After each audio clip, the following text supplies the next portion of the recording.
আম্মা জান আয়েশা রাদিয়াল্লাহু তাআলা আনহা বলেন,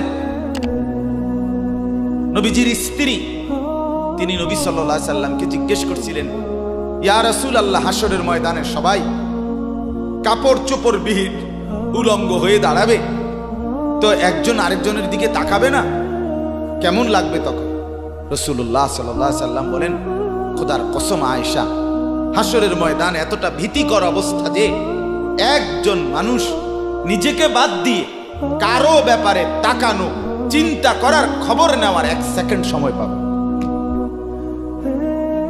সকলেই উপরের দিকে নিজেকে নিয়েই ব্যস্ত থাকে। ইয়া রব্বি নাফসি নাফসি, ইয়া রব্বি নাফসি নাফসি, ইয়া রব্বি নাফসি নাফসি। এজন্য বাপ আমার, আপনার হায়াত আপনার কাছে। আপনি যেদিন মরবেন সেদিনও মানুষ ভাত খাবে। এই গ্রামবাসী ধোকা, ধোকা, মহল্লাবাসী ধোকা, এগুলো সব ধোকা, সব ধোকা। বন্ধুরা ধোকা, স্ত্রী ধোকা, এগুলো সব ধোকা। সব ওই রাত্রে খানা খাবো, আপনারে দাফন করে আসে, আরো বেশি খাইব মানুষের ঘরের থেকে যাইতে আইনা ভাত খাওয়া। আও সারাদিন কাঁদছেন আমনে, শরীর দুর্বল হয়ে যাব, খানা না খাইলে ভাত খা, খানা বন্ধ। লাশের সামনে, লাশের সামনে মুসলমান আজকে জানাজা, লাশ সামনে, এখানে দাঁড়াইয়া জিগায় খানাটা কোন দিন কইয়া লাইলে ভালো আছিল। কি আহা আহা, মানুষ কার জন্য শিক্ষালেন? এই মানুষগুলো তারা আজকে জিগায় খানাটা কোন দিন। 4 দিন না খানাটা কি সোমবারে করলে ভালো হয় না মঙ্গলবারে করলে ভালো হয়? কত অনবুঝ করে লাইলে ভালো আসিল, লোকজন কি আর আবার পাইবেননি? মানুষটিরে আবার কইটু আইবেন, আজকেই কইয়া লাইলে ভালো।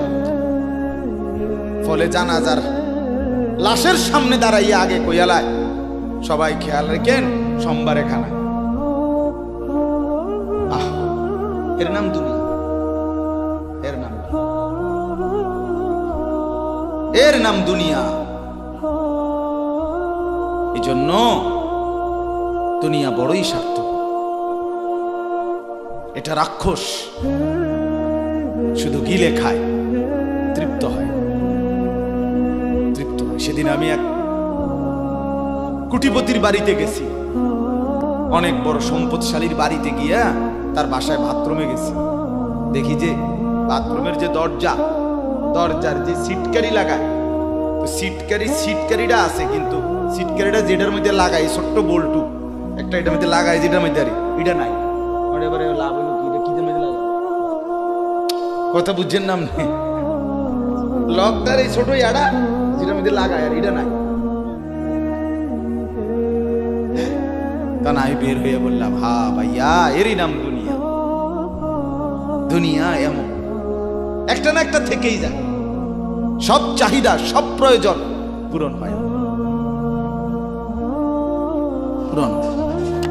আপনার লাশ যেদিন জানাজা হবে সেদিনও আপনার ঘরের হাজারো প্রয়োজন বাকি থেকে যাবে, বাকি থেকে। পৃথিবী হাসবে ঠিকই, সিএনজিও চলবে, অটোও চলবে, সূর্যও ডুববে, চাঁদও উঠবে, রাতও শেষ হবে, দিনও আসবে, কেউ থামবে না আপনার জন্য। আপনি শুধু চলে যাবেন একা, কেউ থামবে না। এরে বাপ, কেউ থামবে না। ছেলেরা আজকে বন্ধুর পাল্লায় পড়ে নষ্ট হয়ে যাচ্ছে। আহ, সমবয়সী বন্ধু তোমার উলঙ্গ ছবি দেখায়া, নর্তকী দেখায়া শেষ করে দিল, তুমি বুঝলাম। সমান সমান বন্ধু একসাথে তোমার জুয়ার আড্ডায়, মদের আড্ডায়, নারীর আড্ডায়। আহ,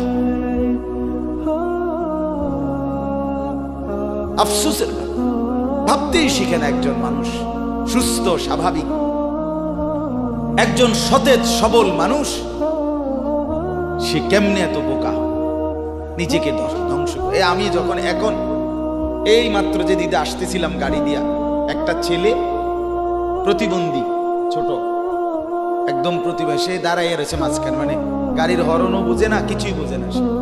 পরে আরেকটা ছেলে ধরে তার এক পাশ করে দেওয়াতে তারপরে আমার গাড়িটা আসছে এই এখানে।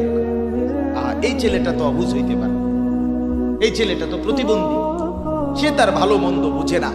কিন্তু তুমি ছেলে সুস্থ সবল স্বাভাবিক যুবক, তুমি কেমনে নিজের ভালোটা বুঝো? তুমি কেমনে নিজের ভালোটা বুঝো না বলেন? এত মানুষের জানাজা, কবরস্থান নাই এমন কোন এলাকা আছে বলেন? আপনাদের মহল্লায় কবরস্থান নাই? আপনারা কোনোদিন জানাজা পড়েন নাই? আপনারা লাশ দেখেন নাই? তাহলে জলজ্জান্ত মানুষ আজকে কবরে।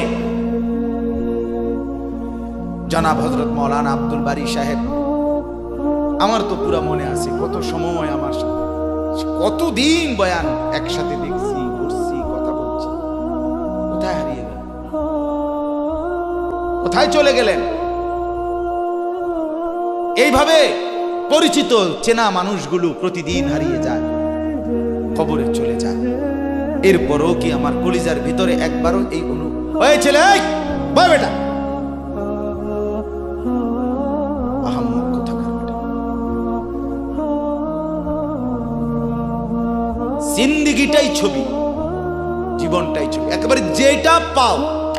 আজ মুসলমানের যুবকের কথা হইল বেঈমান ইহুদি আর কাফেররা আমাদেরকে এরকম ফাঁদে ফেলাইছে যে যা কিছু আছে 24 ঘন্টা মুসলমানের ছেলে মেয়ের হাতে মোবাইল তুলে দিছে। যেটা ফাও শুধু ছবি উড়াই আমগো কাছে পাঠায়। এটা কুত্তা হোক, বিলাই হোক, শুকর হোক, মানুষ হোক, গরু হোক, ছাগল হোক, হুজুর হোক, পাবলিক হোক, বেড়া হোক, বেড়ি হোক, জোয়ান হোক, বুড়া হোক, যেটা পাও শুধু ছবি।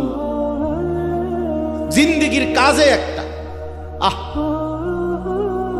হায় হায় বাপ, তোমরা বুঝো না, বেঈমান তোমাদেরকে বেঁধে ফেলছে, আষ্টে পৃষ্ঠে বেঁধে ফেলছে, গিলে খাচ্ছে, গিলে। একটা সেকেন্ড সিদ্ধান্ত বেঈমানের যে মুসলমানের একটা নড়াচড়া তারা তাদের আড়াল হইতে দিবে না। কারণ এই মোবাইল, এই ইন্টারনেট, এই সব কিছু আমরা যাই ছবি উঠাই করি তাদের হাতে, তাদের কাছে এটার মূল নিয়ন্ত্রণ। তারা দেখে মুসলমানের যুবকদের হালাত, চরিত্রের অবস্থা কি, যুবতীদের হালাত কি। যুবতী তার রাত গভীরে অশ্লীল দৃশ্য পুরুষকে দেখায়, যুবক তার রাত গভীরে অশ্লীল কথা, জঘন্য কথা ভিন মেয়ের সাথে বলে। আহা, বেঈমান তখন হাসে, কাফের বেঈমানরা তখন হাসে, হ্যাঁ দেখছো মুসলমানের অধপতন, মুসলমানের সন্তানের নোংরামি, মুসলমানের সন্তানের অসভ্যতা, এটা তারা হিসাব রাখে। এজন্য ভাইয়া জীবনের কদর করে।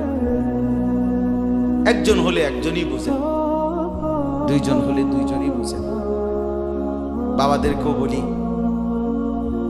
আমার ছেলেদেরকেও বলি, সবাইকে বলি, বাপ জিন্দেগির কদর করে। এই বলতেছিলাম, এটা আমাদের হায়াত, এটা আমাদের জীবনের সবচেয়ে বড় সম্পদ। এই সময়টা, এই হায়াতটা, আমার জীবন, আমার হায়াত, এটাই আমার সময়, এটাই আমার জীবন। যেটা ঘন্টা, মিনিট, সেকেন্ড, এটাই আমার জিন্দেগি। যেটা জিন্দেগি, এটাই ঘন্টা, মিনিট, সেকেন্ড। আমরা মরার আগে মানুষ বাপ অসুস্থ হইলে, অ্যাক্সিডেন্ট করলে, বুড়া হইলে মানুষে কয় না যে ভাই আমার আর সময় নেই, ঠিক কিনা বলে, আমার সময় শেষ, তার মানে হায়াত শেষ। তাহলে বোঝা গেল যেটা হায়াত এটাই সময়, যেটা সময় এটাই কি বলেন না হায়াত।